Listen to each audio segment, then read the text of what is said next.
Vintage computer collecting is a lot like video game collecting, except instead of dealing with a potential library of hundreds of games, we may be dealing with thousands, if not tens of thousands of games. For this reason, rarity is only part of what drives the costs up, but it's not the be-all, end-all, because people aren't going to buy what they don't even know exists.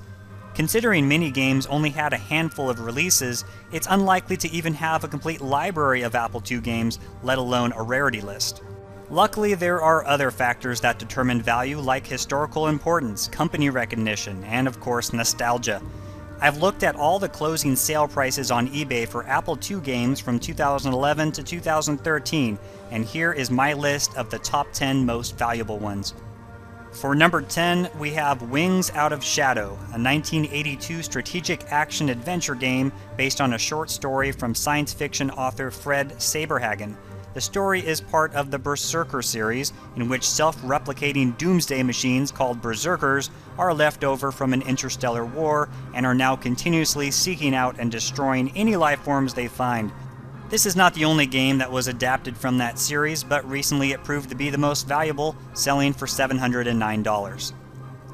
In the number 9 spot is Labyrinth of Crete, the 1982 graphical puzzle game for the Apple II, Commodore 64, and also Atari 8-bit computers. It involved Jason and Hercules in their quest to recover the Golden Fleece from the Labyrinth of Crete. The game recently sold for an even $1,000. Number 8 is Cranston Manor. This was Hi-Res Adventure number 3 from Sierra Online, then known as Online Systems. It was released in 1981. In the game, you break into a mansion with the goal of stealing the 16 treasures that reside inside it. The game also features one of the largest keyholes in gaming history. Who needs a key when you can fit right through the keyhole? Selling price for this one? $1,525. Number 7 is Mystery House. This is considered to be one of the very first adventure games to feature computer graphics. The game was also significant in being the first game released by Sierra, despite Mission Asteroid having a lower reference number. Roberta Williams was an avid text adventurer, but felt adding graphics would enhance the gameplay experience. She worked on the text and graphics, and her husband Ken Williams did the programming to make it function as a game. Mystery House recently sold for $1,691.66. Okay, so I may be breaking some top 10 rule, but for number 6, I have added Ultima 1 and Ultima 2 together. Ultima was the brainchild of Lord British, aka Richard Garriott, and it's hard not to overstate the importance of the Ultima series.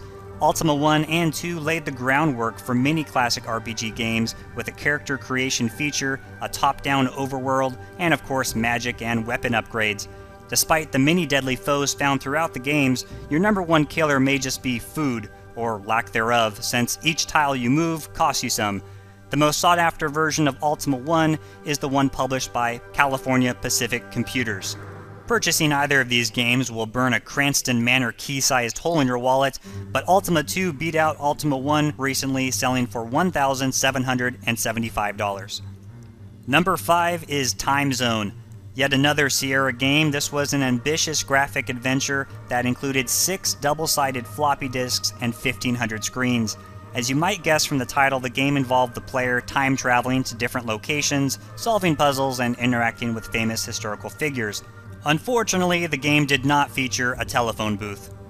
And in the number 4 spot is Softporn Adventure, and in 1981, this brought interactive fiction to a whole new level.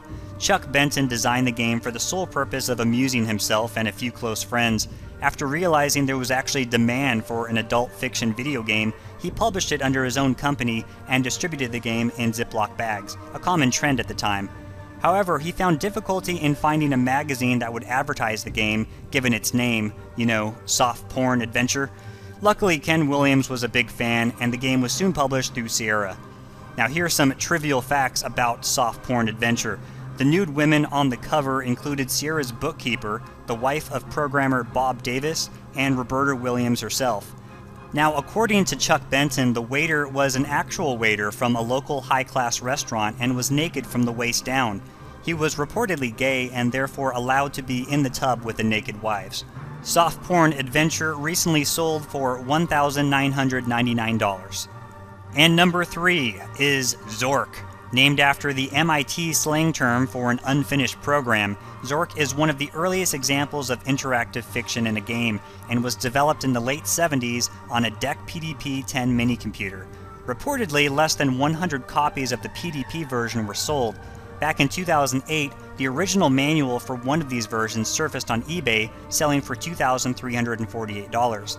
The most sought-after Apple II version is the pre-Infocom release through Personal Software, famous for being the publisher of VisiCalc. This version sold for $2,495. And in the number 2 spot is Starcross. Early Infocom titles came in all sorts of non-standard packaging. Suspended is a good example of this, a game featuring a life-sized white plastic mask. However, Starcross is even more unique, being in the shape of a flying saucer. The odd shape proved difficult for retailers to store on their shelves and also cost too much for Infocom to produce, so they changed it to a more conventional gray box format. The game itself was Infocom's first delve into the science fiction genre, in which the player played the role of a black hole miner exploring an asteroid belt. Like Zork, the game sold for $2,495. And the number 1 most valuable Apple II game is Akalabeth. Some call it Ultima 0, others claim it shouldn't be lumped into the Ultima series at all. But despite your opinion, there's no denying the game commands a lot of cash. I'm happy to be the proud owner of this one, but I own the version published by California Pacific Computers, market price of around $1,000 give or take. However, it's the version physically distributed by Richard Garriott himself that many consider to be the holy grail of computer gaming. Reportedly, only about a dozen or so of these were made.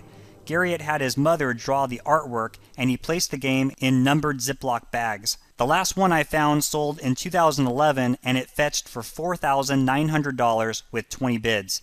There was also a rare Blue Disc version that was listed on eBay for $98,462.13. It received 12 offers. And there you have it, the top 10 most valuable Apple II games. Well, I hope you found this video informative, and I hope the next time you're at a garage sale, you read the label on that floppy disk. Thanks for watching.